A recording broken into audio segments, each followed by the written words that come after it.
Hey everybody, today we're going to do a tier ranking for the most competitive states for the 2024 presidential election. I've done other tier rankings with a similar focus, but this one is going to be very specific, just how competitive they're going to be for president. So I've got tiers A, B, C, D, and F. You might notice there's no S tier. I never do an S tier. It's not really my thing, so the most competitive are going to be A. So there's not going to be a hard line for this ranking. Obviously the ones in F tier are going to be very safe, probably over a 15-point margin for each side. So there are going to be a lot of states on the bottom, but I also don't think it's fun if I just pick 10 states to put A through D. And I know in every tier ranking I do, there's going to be a difference of opinion. A lot of times people agree with 95%, but they point out one or two differences. Some of the ratings are going to be borderline, and that could skew things just a little bit. So enough exposition, let's get into this. We'll start in Alabama. This is an easy one. This is a red state. It's going to go in F. Next, we've got Alaska. I don't think it's at all going to be competitive, but it's not super safe. This is a good state for the D tier. Next, we've got Arizona. And this is one of the major battlegrounds, so it's going to go pretty high up, but most of the polling so far has shown Trump with an advantage. So I think that's going to keep it just out of the A tier. It's going to be in the high B tier. Next is Arkansas. That is going to go in the F tier, along with California. Colorado is next. This should be a fairly blue state, easily could go over 10 points for Biden, but I think it's just not quite F tier material. We're going to put that in the D. Next, Connecticut. That's blue, that's going on the bottom. Same with Delaware.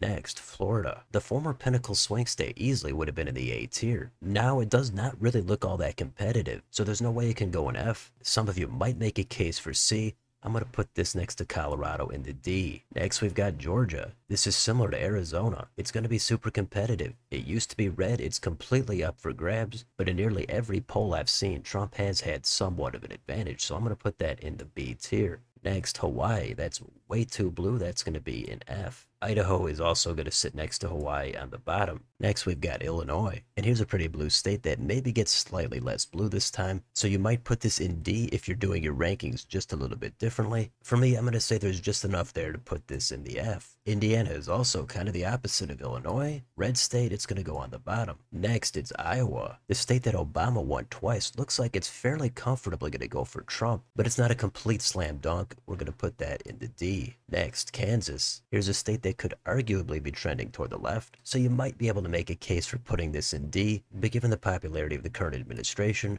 I'm going to say it's just too red. It's going to be an F. It's going to be the same thing with Kentucky. That's going to go all the way on the bottom. And we'll do the same thing for Louisiana. Next, we've got Maine. And I think this is a blue enough state. However, there's been some signs that maybe it's becoming a little bit more competitive. Some people think it's going to flip at large. I don't think that's going to happen. But the C tier is looking pretty empty. I think there's enough here to make that the first state for the middle. Next, we've got Maryland, and that is easily going to go on the bottom, along with Massachusetts. Next, we've got Michigan, a Rust Belt state. This is obviously going to be super competitive. It's gone back and forth over the past two elections, and the polling here I think is highly competitive, so that is going to be enough to put this all the way at the top in the A tier. Next, Minnesota. Here's a state that has shown some potentially competitive polling. It definitely leans blue, but it was a narrow margin back in 16. All things considered, I think there's enough here to put this in the C tier. Next, Mississippi. It's not as red as Alabama, but there's still enough here to put this on the bottom. Next, Missouri. This also used to be one of the major bellwethers. It's gotten pretty red. I can understand if you want to put it in the D tier, but I think there's enough here to just put this on the bottom. Next, Montana. For Senate, yeah, this is going to be competitive. For president,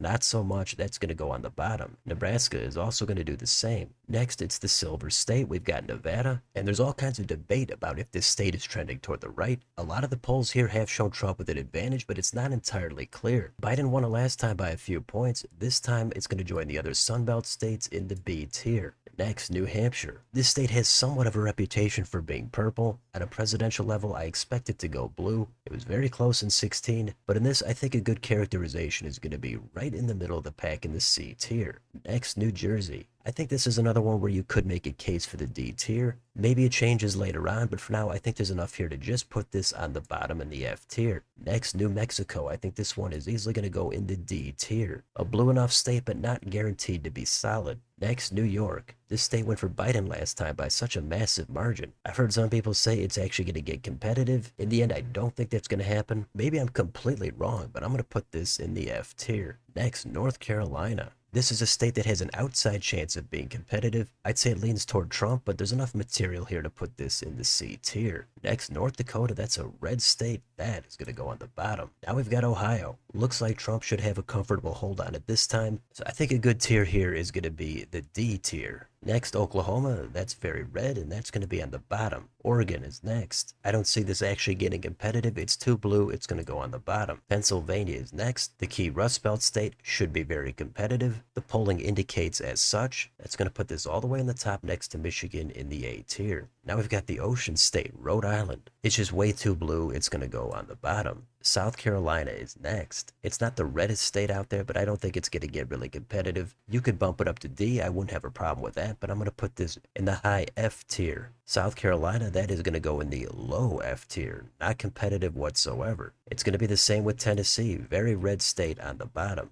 Now we've got Texas. This is going to be a state to take a look at the trends at for sure. But everything I've seen so far shows this likely to be going to Trump. Now things could narrow up in the final month or two, so maybe bump this up to the C tier, but I'm going to put this in D. Next, we've got Utah. Barring something dramatic with third parties, this should be a pretty solidly red state. It's going to go in F. It's going to be the same with Vermont in the other direction. Very blue, no chance of being competitive. Now we've got Virginia. I guess there's an outside chance this state could get competitive. It did go for Biden last time by double digits. So here's another one where you could make a case for the C tier. But for me, I think this is just a little bit below the line, and it's going to go in D. Looks like we've got Washington, D.C. next. That's the easiest call out of everything. That's going to go in F. Next, Washington. There was that poll that showed it going to Trump. I don't really buy it. I think we would need a lot more evidence than that. It was way over 10 points last time. And I know some people have mentioned there's some more local issues happening in King County that could cause the state to trend to the right. Even if it does, I don't think that's going to be enough for now. I think that's still going to be in the F tier, but we'll see what happens. Next, it's West Virginia. That's very red. That's going to go on the bottom. Then we've got Wisconsin. And this state is going to go right at the top, along with the other Rust Belt states. It should get a lot of attention and be very competitive. Finally, we've got Wyoming. Easy call. That's going to go in F. So that's it. Those are all the tiers. And that's the best I can do to try to keep it consistent. But like with every tier ranking, somebody is going to comment, how could I have this state in that tier and that state in this tier? Like I said, a bunch of these states are borderline, and there's also going to be a degree of subjectivity. I could see doing this over to spread these states out a little bit more. When you have more than half of the states in F, it might take away a little bit of the fun factor.